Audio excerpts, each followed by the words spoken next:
Boa tarde a todos e todas. Então, vamos ao livro do João Werner, chama-se Ensaios sobre Arte e Estética, e a gente vai ler o primeiro ensaio, que é o Emocional na Arte. Poucos negam a relação da arte e emoção. Curiosamente, de todas as maneiras de entender a arte e associá-la à emoção, uma sua expressão, é a mais difundida. E talvez por isso mesmo a principal maneira do senso comum entender a arte. Essa relação, entretanto, não é tão evidente. Sendo duas ideias de significado aberto, arte e emoção tendem a se encontrar como se encontram dois grupos de pombos em um voo, num momento completamente misturados uns aos outros, em aparente unidade, mas noutro, segundo momento, novamente separados e em grupos distintos. A indeterminação do grupo de pombos em voo é também uma boa metáfora para a ideia que se fez da emoção no transcorrer da história.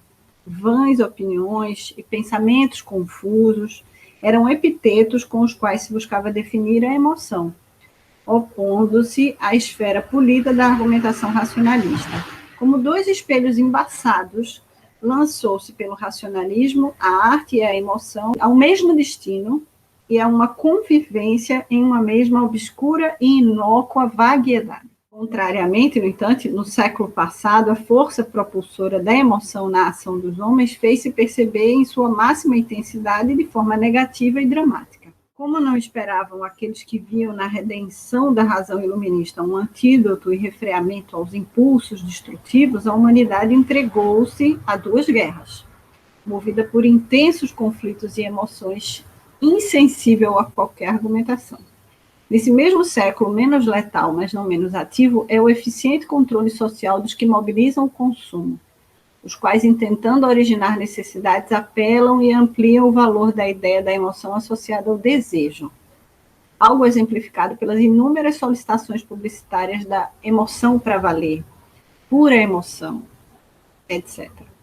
Mais do que qualquer outro, o valor das trocas emotivas tornou-se preponderante, sempre moldado no âmbito das expectativas de consumo. Afirmar contemporaneamente a emoção é, portanto, invocar uma força poderosa no senso comum, é obter trânsito entre a maioria das opiniões, moeda para todo câmbio. Paradigmas culturais. Pense-se em Van Gogh, sua vida trágica, seu destino combustível rapidamente consumido pela solidão e incompreensão em sua existência. Pense-se em Rembrandt, Munch, em Grunewald, em Goya, na Pietà de Rondonini, em Guernica, Pablo Picasso. São enigmas. A inseparável deles, como de muitos outros e outros na história da arte, uma certa comoção, uma certa reverência, uma aproximação lenta e constrita, como a que acontece no aconchego ao mito, ao achego, ao transcendente. Nós os preservamos cuidadosamente e uma qualidade que deles queremos garantir pela preservação parece estar diretamente associada à emoção.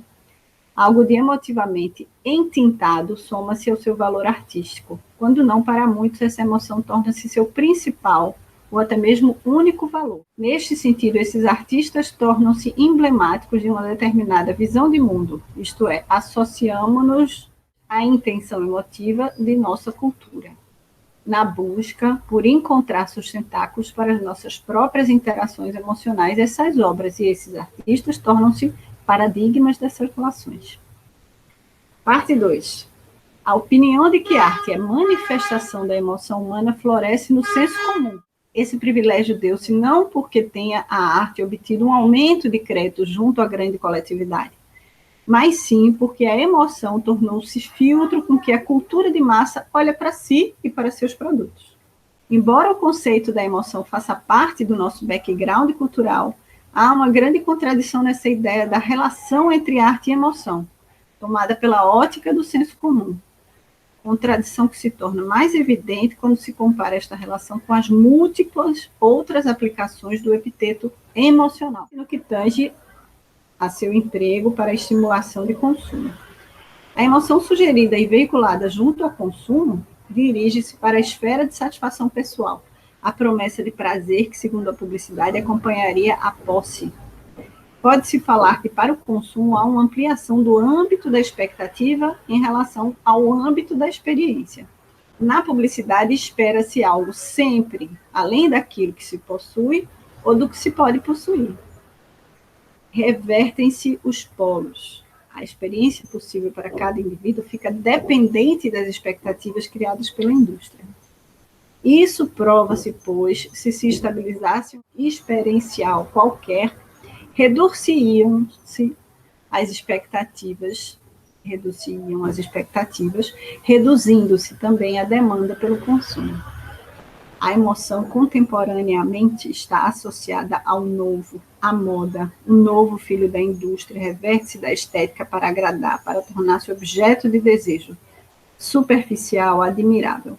O novo cria a esfera da experiência, que sempre está mais além. O choque perceptivo, que em princípio do século era um mote estético das vanguardas artísticas, foi absorvido pela indústria do novo, e desde então tem sido tão conjugado pela publicidade que chega hoje quase à anestesia. A emoção ofertada pela publicidade é imediata, passageira porque necessita ser descartável, intensa porque competitiva. Existe um outro artigo de Zygmunt Bauman que fala exatamente que nós, seres humanos, nos tornamos tão descartáveis quanto o aparelho celular, substituíveis como o carro. A arte é obter dela um lampejo emocional de acordo com a visão do senso comum, como compatibilizar Rembrandt com refrigerante e Grunewald com o último tipo de automóvel. Como se aprender a arte e obter dela um lampejo emocional dentro dessa visão do senso comum que quer compatibilizar Rembrandt com refrigerante e Grunewald com o último tipo de automóvel. Ver a arte como manifestação das emoções é lançar-se às grandes contradições. Se podemos afirmar que há progresso na história da técnica, que há desenvolvimento na teoria, nas teorias da ciência, que há uma história da moda, etc., o mesmo não se dá com a emoção na arte. Contrariamente, a relação entre arte e emoção não se insere numa linha contínua de superação de estágios anteriores. Em outras palavras, o valor emocional de uma obra de arte recente não é maior ou menor do que o valor emocional de uma obra de arte antiga, apenas por aquela ser mais atual. Obras de arte, sejam elas novas ou antigas, são igualmente admiráveis do ponto de vista emocional, independentemente de seu maior ou menor grau de novidade. De outra forma, a obra de arte não se insere no horizonte de expectativas como a moda, mas num plano contíguo de experiência. Contrariamente à moda, que transforma o âmbito da experiência num âmbito de expectativas, a arte faz com novas expectativas um campo de experiência possível. Transforma o meramente possível em realidade visual ao alcance da apreensão. A base emocional que é compartilhada por arte e moda no senso comum não é unívoca. Cada um intenciona apreensões sensíveis completamente contraditórias, levando consigo para campos opostos as possíveis emoções a eles associadas. Um trato mais sério com a arte supõe, por tudo isso, um cuidado crítico ao ver na arte uma mera manifestação de emoções. Negligenciar este ponto é confundir, como faz o senso comum, arte com moda, Van Gogh, com dentifrício, emoção e verdade com emoção para valer. Abandonando o filtro redutor do consumo, que busca sempre aplanar e homogeneizar para ampliar a abrangência, é possível redimensionar verticalmente a inserção da arte com a emoção. Inaceitável é, para a moda, por exemplo, a densidade e o comprometimento emocional do artista com a sua obra. Contrariamente ao usual no universo do consumo, a relação do artista com sua obra é uma via de mão única sem retorno. Fazer arte, como mostra a biografia de grandes artistas, é lançar-se a um precipício, sem garantias de sucesso. Como fizeram Rembrandt, Van Gogh, essa atitude radical e temerária é pouco louvável do ponto de vista do mercado.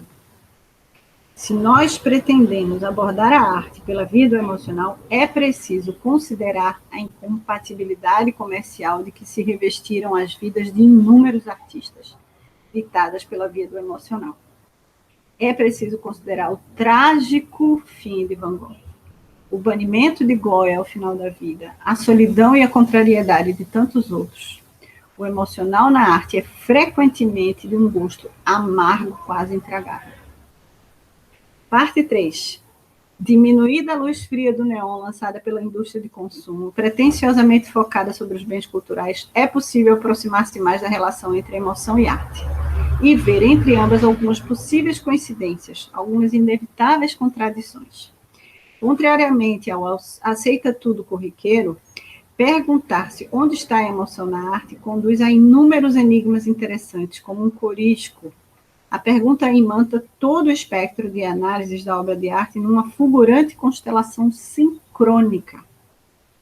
Certamente a questão extrapola o mero âmbito estético, e se tem Guarita como objeto da filosofia da arte, certamente também o tem como história da arte.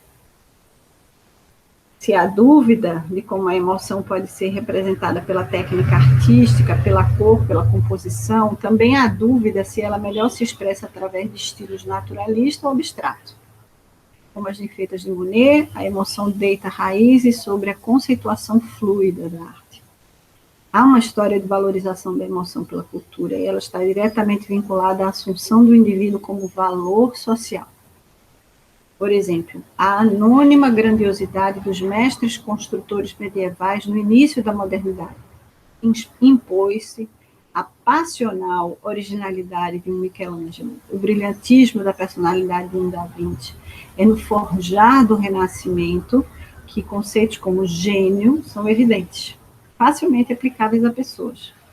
Sob esta ótica, na história da arte, refletiu-se a história da valorização da subjetividade. A objetivação da emoção no sujeito acabou, afinal, por encontrar na arte a sua guarita, a sua contrapartida cultural. Quando no romantismo, por exemplo, os artistas vão revoltar-se contra o domínio instaurador da razão iluminista, é na arte que cerrarão fileiras os que buscam um outro da razão. É na arte, enquanto havia como expressão daquilo que no sujeito não é razão, que os românticos verão a religação da sociedade em crise. É sob esse prisma que irão se colocar inúmeros artistas, se não apenas pela qualidade de sua obra, senão porque se identificaram com esse diapasão cultural através da história, artistas que se tornaram paradigmáticos porque assumiram vitalmente a escritura simbólica de uma história da subjetividade. Parte 4. O emocional envolvido na criação da obra de arte corresponde modernamente à própria objetivação da subjetividade. A história da arte, como história biográfica de artistas, é a materialização do princípio da subjetividade desenvolvida pela cultura nesses últimos séculos. Entretanto, considerar o emocional do artista enquanto ser criador escapa ao campo estrito da estética. A profunda experiência emocional em que foram criadas muitas das grandes obras de arte não diz respeito à sua análise do ponto de vista exclusivo e sua mera admirabilidade.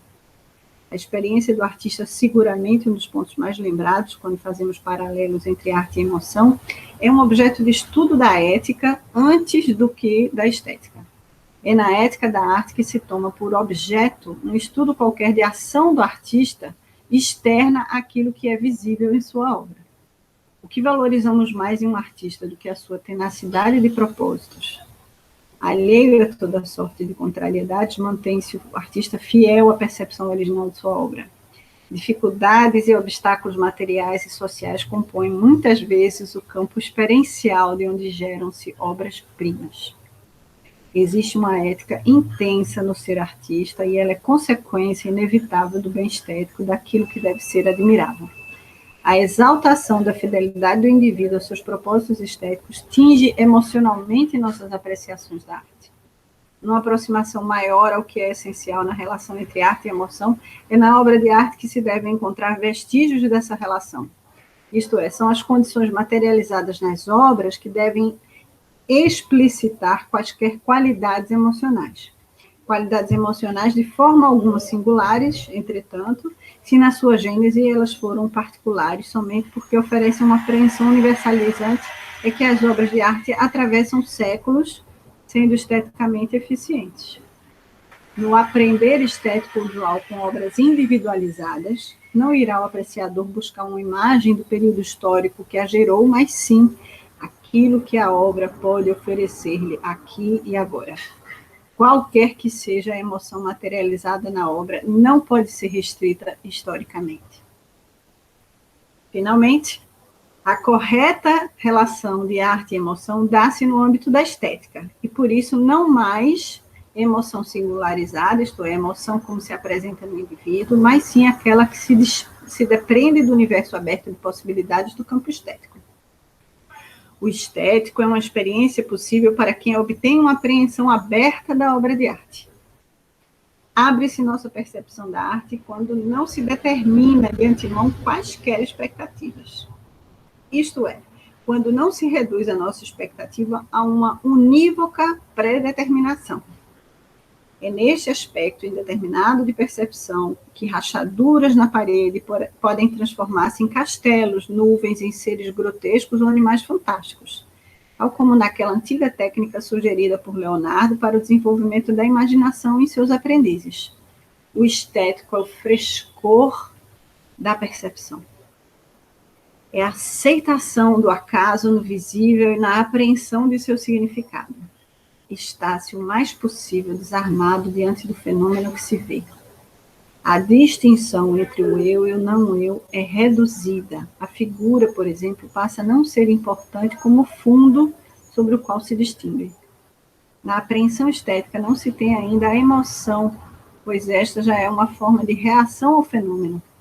Na estética está-se diante de qualidades de sentimento, vagas ondas imprecisas no oceano do ser. Esta experiência de incerteza que a indeterminação do estético traz pode ser tão intensa que gera pânico. É em situações extremas, o terror diante do desconhecido, o medo de avançar em direção ao incerto. O estético é o primeiro tatear da humanidade rumo ao sentido. O estético é o primeiro tatear da humanidade rumo ao sentido. O que para nós é hoje uma certeza existencial ou significativa foi em algum dia ulterior, num passado recente ou remoto, uma mera possibilidade. Para Herbert Reed, o estético é o tatear em busca de uma fissura de sentido no paredão de rocha do mistério do ser. Toda descoberta, não apenas para a arte, mas também para a ciência, foi precedida por um vaguear no campo estético. Quando o cientista precisa escolher numa situação obscura de pesquisa, em que uma escolha razoável é possível entre duas hipóteses aparentemente verdadeiras, geralmente opta baseado em critérios tais como economia ou elegância, aliás, tão admirados numa teoria científica ou numa demonstração matemática quanto na arte. É por esse aspecto que a qualidade de sentimento antecede a emoção apreendida na obra de arte.